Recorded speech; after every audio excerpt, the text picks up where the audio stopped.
আজকে আমার বর আগে খেয়েছে, আমি বাবুকে রাখছি। ও খাওয়ার পর আমার প্লেটে খাবার দিয়ে গেছে পুরা 1 প্লেট। আজকে আমি রান্না করেছি মুরগির মাংস, ডিম ভুনা আর হচ্ছে খিচুড়ি। তো আমি বাবুকে রাখছি, ও খেয়ে প্লেট ভর্তি করে আমার জন্য বেড়ে রেখে গেছে। এখান থেকে কমায় তারপর আমার খেতে হবে।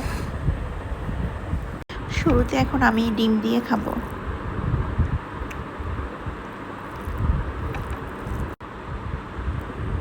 আমি ওকে জিজ্ঞেস করলাম যে তুমি কেন এতগুলা খাবার প্লেটে দিছো। ও বলল আমি নাকি ওকে এত করে দিই, সেজন্য ও আমাকে এত বেশি করে দিছে।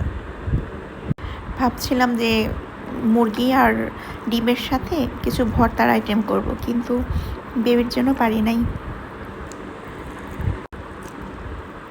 ছোট বাচ্চা যাদের আছে তারা বোঝে বাচ্চা নিয়ে রান্না করা, খাওয়া, ঘুমানো কত কষ্টকর।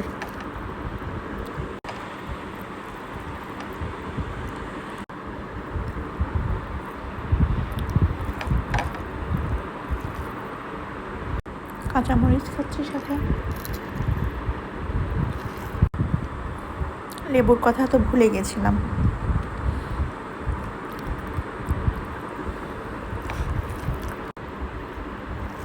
সাথে একটু পেঁয়াজ নিয়ে নিচ্ছি। মরিচটা অনেক ঝাল, ও মাই গড ঝাল লাগতেছে। আমার হাজবেন্ডের কাজ, এত বেশি খাবার দিছে, আমি পরে কমাইতে চাইলাম, আমাকে কমাইতে দিল না। এখন খাবারটা ফালানি যাচ্ছে। বললাম যে খেতে পারবো না, তারপর খাবারটা কমাইতে দিল না। এখন খাবারটা পুরো ফালানি যাচ্ছে। খাওয়ার শেষে এখন একটু কোক খাবো। কোকটা নিয়ে রুমে যেয়ে আমি আমার বরকে একটা ঝাড়ি মারবো, কেন আমাকে এতগুলা খাবার একসাথে দিছে।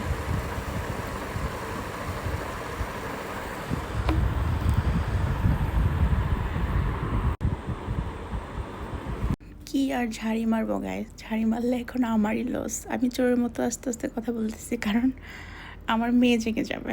যাক, ঘুম থেকে উঠুক, পরে বলবো যা বলার। এখন এই পর্যন্তই। আল্লাহ হাফেজ।